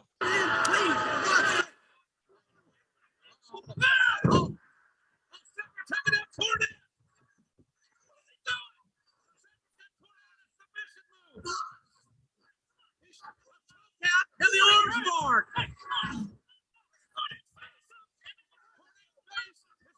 As his shirt. So Severn flips him over with like some sort of a toss, applies the armbar and chokes him out. And that's it. Cornette is not on TV the next night. Meltzer says it appears a storyline reason for him to end as a television character. Wow. Goddamn. If you're just going to bury this NWA shit, just have Severn break my fucking arm. Get me out of this shit. I'm going back to Louisville. Was he quitting then? Was he, did he quit the company then? Oh, no. He's going to go run developmental. Oh, okay. Got you. And, create stars like John Cena and Randy Orton and Lesnar and Batista and Shelton Benjamin and your mom. Ohio Valley, right? Yep. Yeah. What a feeder that was, huh? No doubt. Let's take a listen to JR saying. Must face Goldust for the WWF title. Gerald Briscoe is going to be the referee. Of course, one of Mr. McMahon's buddies. And so, as a reminder, the Goldust character has been doing more and more crazy things. He's coming out in all these outlandish outfits and personas and really pushing the limit. And that's the reason they're like, even Goldust would be better than Austin. Let's take a listen, Austin. Ever since I won the damn belt, Vince McMahon has tried to do every single thing he can do to get me to drop the belt to someone else. It ain't going to happen. You can have a special referee. You can have a special timekeeper. You can have a special jackass. It really doesn't matter to me. I'll defend the damn title every night of the week if I got to. You ain't going to screw me out of nothing because I'll beat your ass. If someone can beat me, then so be it. But I'm going to cause you as many gray hairs as I can put on your knotted up head. You ain't never, ever going to get rid of Stone Cold Steve Austin, and that's the bottom line. So I think what's interesting is, if you remember, we watched this a few weeks ago where Raw finally beat Nitro. They had a long thread for Austin the entire show. And that's what they're doing here. Right. And they're also doing the Val Venus skits. Head of my latest video flick entitled The Wow. When it comes to Venus NB, every male is at the head of the class. Regardless of what they say. Things do not come in small packages. I'm sure your man has already proven that. Did you find the keys yet, honey? Why don't you take another look?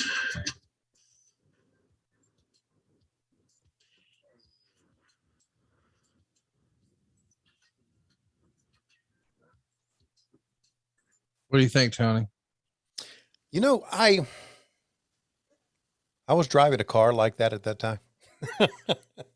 Did you have somebody riding shotgun looking for keys? No, but I was driving a Z3, and I had two of them, as a matter of fact, and not the same time, but I miss those cars. Here comes Mark Mero. By the way, tell me this isn't the best incarnation of Mark Mero? I don't know. I like Johnny B. Bad. Oh, fuck off. I did. And here's why I like Johnny B. Bad. Okay. Okay. Because Dusty gave that character to Mark Mero, and Mark fucking ran with it. Oh, and he made it work for sure. Exactly. And that's why I liked it. He put a lot of effort and a lot of thought into it. And if you're working in the wrestling business, you can't dislike that. I want to hear this, though. All right, here we go. You want Sable? Duh. Well, so do I. Sable, get out here right now. Yeah, they all want Sable. Were you a Sable guy or a Sunny guy back in the day? Oh, I didn't matter to me.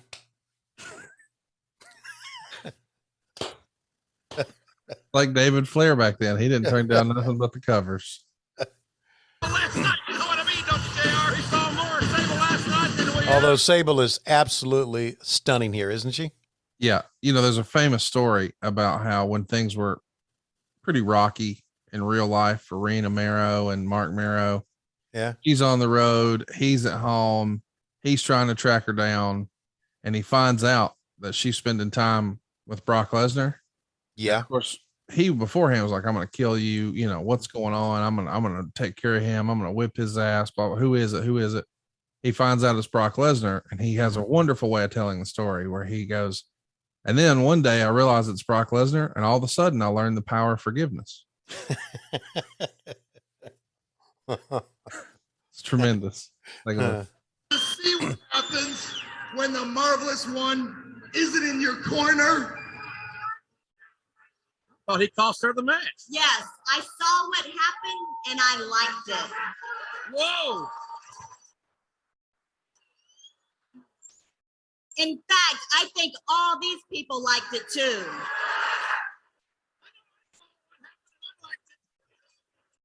But I know something they're going to like even better. And that's when I finally put you in your place. What? Don't go too far now. You put me in my place? What are you going to do, Sable? Beat me up? Woo!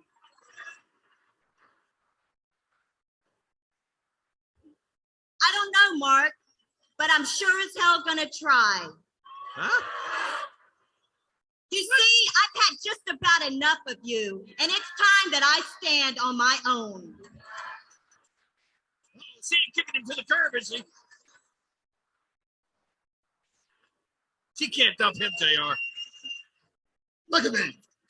Are you challenging me, the Marvelous One?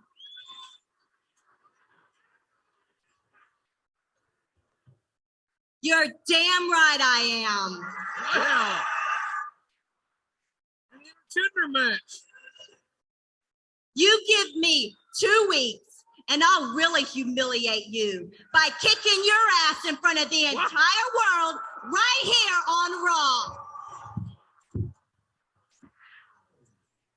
The challenge has been made. How about that? Pop. Intergender match, and buddy, was she over or what? Oof. I mean, she was a ratings bonanza to the point where the prior year, 1997, they would just have her come out and wear an Austin 316 shirt and say, hey, don't forget to order your Austin 316 shirt. Look at how good it looks on Sable. And boom, sales. Pew. Highest selling shirt of all time. One of the highest rated segments. So take a look. I mean, right down the middle now. Right down fair and square. Of course, Mr. McMahon. 1, 2, 3. All right. I mean, just as good as you can make it. I'll make it great, Mr. McMahon. Thank you in advance for a wonderful, wonderful job. Appreciate it. Thank you very much, Mr. Briscoe. Thank you very, very much. Yes, sir. I want to go ahead and remind everybody we're in the very beginning here of second quarter of 1998. Of course, the first quarter was January, February, March. So we've got all the data in at this point in the Observer. For the first quarter, as compared with last year, again, we're talking about 98 compared to 97. WWF is up 60% in attendance, while WCW is up 59%. WCW's gate increase would be more significant than the WWF because it has increased its ticket prices at a faster rate. Since both groups' attendance has increased at about the same level, but WCW has increased ticket prices much more, it confirms the theory that wrestling tickets, like most sports tickets, are not overpriced. WCW went for an average ticket price of $12.32 at this point last year, compared to $18.88, while still increasing attendance 59%. That's interesting to me, man, because, you know, historically, wrestling promoters used to think, well, the cheaper the ticket, the more we can sell. Of course, you know, once upon a time, we used to hear about promotions like, hey, kids get in free, or, you know, buy one, get one free, or, you know, all ringside seats are $5 and the other tickets are $1. We're doing all these creative promotions, not just in Jim Crockett, but in World Class and all over. Right. But here we're showing, oh no, you can raise your tickets like 50% in price, and you're still going to sell a whole lot more. Because if you have a hot enough product, people will pay to see it. Right. I think about the wrestling business. I think about how some fans have divided themselves with WWE fans and everybody else, kind of. Or it's kind of silly too. It's haters. It's what it is. It's people who are just miserable fucking people who are haters. You should like everything else. And I want to give a plug here. Please plug it. Plug it, Daddy. Okay. I don't know when it's going to come out, but we recently on AEW Unrestricted, me and Aubrey Edwards interviewed Samoa Joe. And I want to tell you, it is one of the best interviews we've ever had on AEW Unrestricted.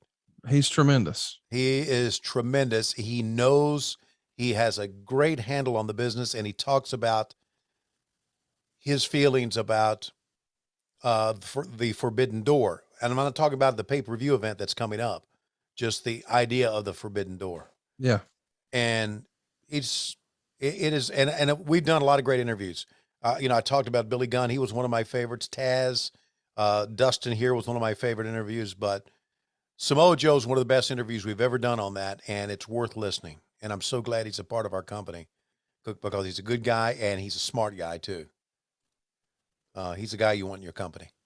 He really is. Stone Cold coming out, of course, at the very end of the program. They've built to this all night. Huge reaction. Sporting the Big Eagle. He's going to be taking on Goldust, who was out right before him. And of course, our special guest referee is Mr. Briscoe. Mm-hmm. This is going to be a fun thing, man. You know, and here's what's interesting too. It's not as if Goldust had been positioned as a headline act, a main eventer, if you will, a real threat for the title. He's not coming in on a winning streak and people are like, oh, he's going to do it. Instead, though, they put a really reliable performer in a great story with an interesting twist for the manager and just the whole overall storytelling piece of this. And now you're like, oh shit, they're going to screw Steve Austin out of the title and put it on Goldust. Russo here. This is peak Russo, man. He's doing a great job of all this. And things like this is basically why WCW went and wanted Vince Russo and Ed Ferrara, because he was red hot. And there's what's the movie that's out there that shows Russo backstage? Oh yeah, Beyond the Mat. Beyond the Mat, yeah. I saw that years and years ago. I didn't think you had it in. Well, you like movies. You just hate wrestling. No, I love wrestling. I know. I'm just saying that was the narrative back in the day. Oh yeah, right. Back in the day. Oh, Tony Schiavone hates wrestling. He's bitter. Jesus Christ. And then you came in and just started, you know, crotch chopping everybody. Yeah. You know, I told you this story. I think that I had a talk show in Gainesville, Georgia, the Gene and Tony show, small time radio, Gainesville, Georgia. And we would have callers call, and this one caller called and asked me a lot of questions, and I answered the questions, not thinking he was writing for a website. Hey, look at this now. He's going over to Mark Eaton. He's grabbed the belt. Now remember, we're not too far removed. We're 6 months behind He's got the ring bell hammer. He's sitting by the ring bell, holding the belt. Oh, right. This is the era where we're just a few months, past the whole Bret Hart screw job situation. Right. So we're definitely making you think and hope and believe that's what we're about to do. Right. Look at him. Got the belt in his lap, got the hammer raised. I'm ready to ring the damn bell. I didn't mean to cut you off, but I just wanted to point that out. That's good. That's good. That's good. Keep going. Anyway, this guy, it ended up on a website, and it's kind of fueled the fire of Tony hates wrestling. And whoever that guy is, years later, may he rot in hell. Oh, wow. Yeah. Buddy, you're coming in kind of hot. Yeah, good. Are you all right? I'm great, man. I've never felt better in my life. Doing a lot of work backstage. Love my job. Love my wife. Love my dog. Wonderful house. What about me? Do you like me? No, I was. Hang on a second. I was getting ready to say all thanks to Conrad believing in me. Oh God, listen to this. Yeah, believing in me, and the podcast and the network, podcast heat, and now another top guy, Low Key Big Hog Weekend. Just I'm really happy right now. I really, really am. And that's kind of why I got back on Twitter, because it's like, you know what? I'm happy, and fuck the trolls. Yes. Let them say what they want to say. It's very good to feel to block them. So I'm just a happy guy right now. So there. Thank you. You dude. Yeah. And now I'll go out here and a house will fall on me or something. Well, that's the way to Schiavone it. Say all this nice stuff, and then fucking kill me. That's me, buddy. I wish I was different. I sure do. I guess I'll try new medicine. I don't know. I watched Dynamite this past week with a casual fan. Yeah. Somebody who's not really a hardcore fan. Yeah. And when Eddie Kingston came on the screen, they said, "Oh, I like listening to this guy talk." And buddy, I grinned ear to ear, because a few years ago that would have seemed like an impossible thing that not really a hardcore wrestling fan even knew who Eddie Kingston was. And now they're like, "Oh, I love when this guy talks." They don't know how to call it. They don't know to say a promo or whatever. Yeah. I love to hear this guy talk. Isn't that great? Yeah, it is. Eddie Kingston's my man, buddy. I would give anything. And I know if we had just a Tony and Eddie show. Or Crush. Or Eddie and Tony show. Just me listening to him cut promos and talk. And, if Eddie would do something like that, I don't know if he would, but it would be great. We got to get Eddie to do run-ins here every now and again. We need run-ins from Casio Kid. We need some Eddie run-ins. Austin really hurt himself right there, because he hit his rear end on the point of that steps. That's not ideal. Yeah, and he sold it. He reached with his hand to his butt, and you could tell. Well, there's Greg Valentine at ringside. You could tell that he had hurt himself. Hit it the wrong part. Be a bruise there. But yeah, we need more Eddie Kingston. I'd love for him to go run in. He's the best. He is. We not only is he the best, we need more. I said Samoa Joe's. We need more Eddie Kingstons in our business. Oh, for sure. There's from what the people listening to me right now, and some people listening to me right now work in the business, but there's two sides of the wrestling business. There's the guys you see on camera, and then there's the guys who are backstage. And we need more people like Eddie Kingston, Samoa Joe backstage. And Dustin. I can give you a list. Billy Gunn's another one, and I'm not going to continue my list. Maybe I'll throw them out now and then during the week, but we need more people like that backstage. That's what makes a wrestling business great. Good people backstage. You weed out the bad ones, you got a good business. And just like anything in life, just like an office, just like a factory. Look at Vince just hammer in hand. I love this, man. Ready to roll. Getting a new champion, damn it. And a great split shot there. Austin. Oh, Jesus. Those fans in front row.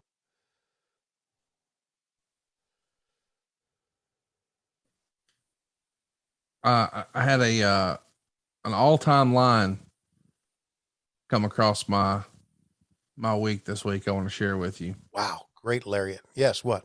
This past weekend, we had Kane, Darby Allin, Dustin Rhodes, and hey, look there. I'm getting a call from Jimmy Hart. Oh, daddy, baby. Recording. Call you right after. Anyway, Very cool. I got a call from Cassio Kid, who told me, hey man, you know, they've got like a Comic-Con in Huntsville this weekend. I said, oh yeah, I heard about that.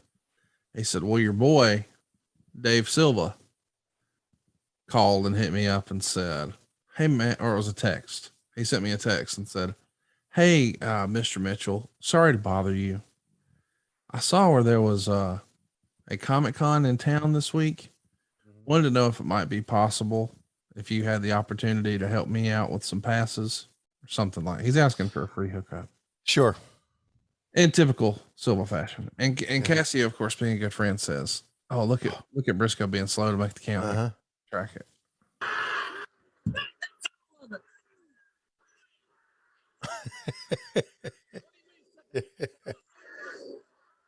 Something in his eye.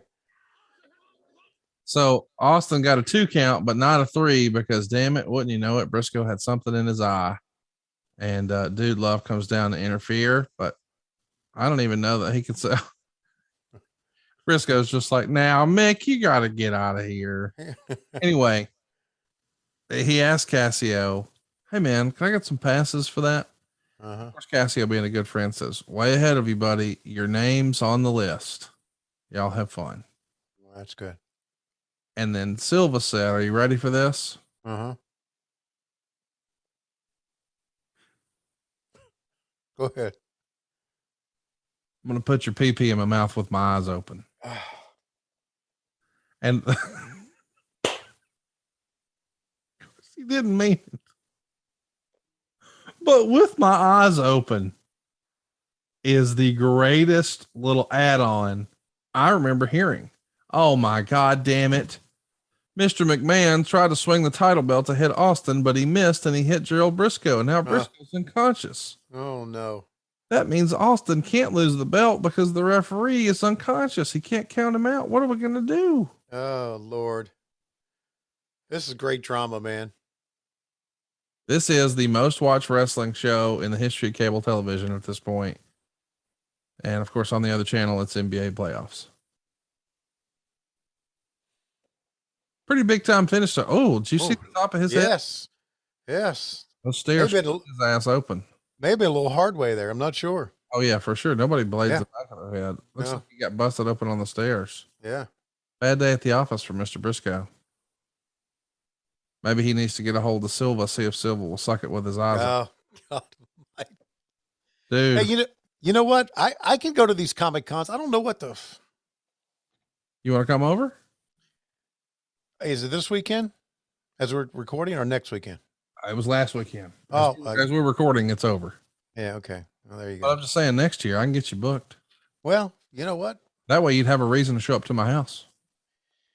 Well, I probably stay at a hotel, but well, of course. I mean, I wasn't inviting you to, I just thought, you could come get in the pool, complain about how it's too cold. Let us take a picture, make it another t-shirt, something like that. There's a lot of Comic Cons that go on and I don't know about them, and Mike Dawkins is supposed to be on top of that for me. Oh yeah. It's your trademark attorney's fault that you missed a Comic-Con booking. I got it. Yeah. Hey, what'd you think of that Raw most watched cable show? Loved it. Loved it from top to bottom. And here's the thing. The narrative has been, I don't know why people get caught up in this. Meltzer would write this. But perhaps the most intriguing part of the Raw show were a series of tapes from earlier in the night where DX drove a tank to the Norfolk Scope before the WCW show started to cut promos. In the first segment, they fired a blank in the direction of the arena, claiming they're taking the first shot in the war. They also carefully spliced the crawl on the marquee at the Scope for a different event where all the tickets were free and made it appear that the tickets were free for Nitro. Several times in later segments, DX referred to all the free tickets WCW gives away. By the way, there were 632 free tickets, 307 were comps, 328 were media trades, which is an unusually low figure for today's wrestling, in order to make it appear that the buildings are sold out. In response on Nitro later that night, Tony Schiavone noted that the Scope had sold out months in advance and that 30 miles down the road, they can't even give tickets away, which... Did I really say that? Yes.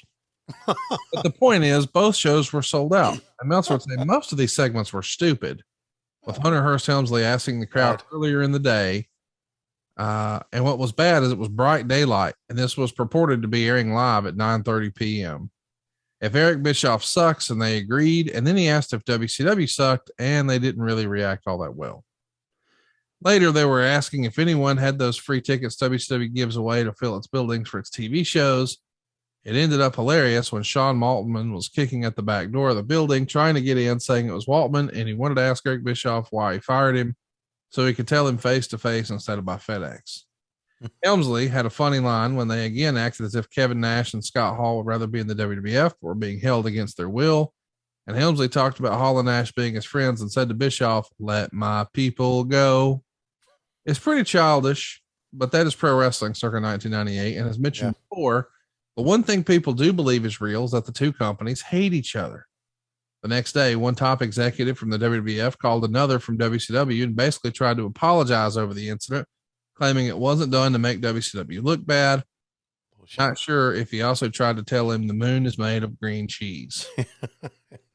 Either way, though, what's fun is people like to debate. It wasn't a tank. That's the WWE narrative. It was a goddamn Jeep. So I'm not going to taint your opinion. What was it, Tony? A tank or a Jeep? Looked like a Jeep with a big gun on it to me. It was a fucking Jeep. Okay. I mean, to me, a tank moves a certain way. Yeah. Yeah, whatever. Right. And not only that, a tank on the streets in Norfolk is going to cause damage to the road. Oh, look at you. You're a fucking tank expert now? Well, yeah, yes, I am. You know a lot about tanks? I'm a common sense expert. And if people are debating whether it was a Jeep or a tank, here's my opinion on that. Get a fucking life. Well, you say that, but I bet you've never, I mean, when was the last time somebody tried to suck it with their eyes open? It's the greatest line ever.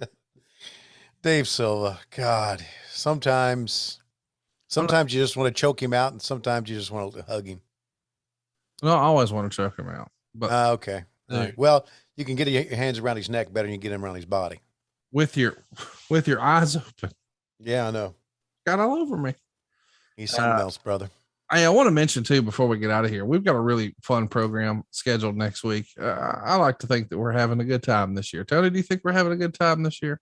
I'm having a tremendous time, and we are going to have a better time as we move forward. I think 2022 is going to be a real great year for us, our podcast network, our Patreon, WHW Monday, and ad-free shows. Be a great year. It's going to be a great year. And listen here, you motherfucker. Next week, we're doing something pretty fun. All right. Talking about Slamboree 1996. Wow. Now, this is important. Okay. Because this is the last pay-per-view before Scott Hall shows up. Wow. Think about that. Yeah. It went down Baton Rouge, Louisiana, May 19th, 1996. The deal is we're doing a lethal lottery tag team matches. Oh, God. That will include Animal and Booker T taking on Hawk and Luger. So LOD against each other. Rocco Rock will be teaming up with Johnny Grunge to take on Benoit and the Taskmaster. And you know they don't like that. Rick Steiner and the Booty Man is going to take on Sergeant Craig Pittman and Scott Steiner. So the Steiners are against each other. VK Wall Street and Jim Duggan are going to take on the Blue Bloods, which includes Lord Steven Regal, which we're jazzed about. Dick Slater and Earl Robert Eaton will take on Disco Inferno and Alex Wright. DDP will be in there with Barbarian taking on Ming and Hugh Morris. We got Fire and Ice, which is Scott Norton and Ice Train taking on Big Bubba Rogers and Stevie Ray. Flair and Savage will take on Arn Anderson and Dean Malenko, or Eddie Guerrero, rather. Think about that now. Yeah. Eddie Guerrero and Randy Savage and Ric Flair and Arn Anderson in the same match. Come on. Yeah. Yeah. Flair and Arn against each other. Also, Dean Malenko will be defending his Cruiserweight Championship against Brad Armstrong. Lots of really fun stuff here, including Conan versus Jushin Liger and a World Heavyweight Championship bout with the Giant defending against Sting. A lot of fun stuff, but an interesting look at WCW before the NWO, before the Monday Night War really got cranked up. That's what we're doing next week here on the program. And Tony, I'm pretty fired up about it. I got to tell you. Yeah, you know what it gives me? It gives, with the exception of that lottery, tag team lottery, the only really match that you mentioned on that tag team lottery that I want to see is Flair and Savage, Arn and Eddie Guerrero. That's crazy. What a crew, dude. Yeah. Other than that, those other ones, they don't interest me at all. But yeah, it's funny. I thought Spring Stampede was our last pay-per-view before Scott Hall, but I guess Spring Stampede came in earlier. So there you go. There wasn't a Spring Stampede in 96. They brought it back in 97, but we had Uncensored in 96 in March. Oh, you know what I'm thinking about? I'm thinking about the last pay-per-view before Hogan arrived back in 94. There you go. That's what I'm thinking about. So there. Well, Great American Bash, of course, will be the first pay-per-view with the NWO, and that's where Kevin Nash sent Eric Bischoff on a ride. We'll talk about that some other time. But next, mark your calendars down. Slamboree 1996 coming your way.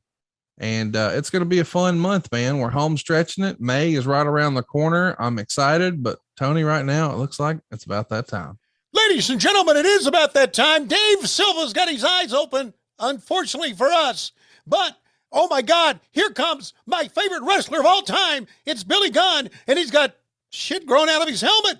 Is it a tank? Is it a Jeep? Who gives a flying fuck? We're desperately out of time. We'll see you next week on What Happened When. We come to you Wednesdays on Podcast Heat, but Mondays exclusively on Patreon, patreon.com/WHW Monday. And of course, adfreeshows.com.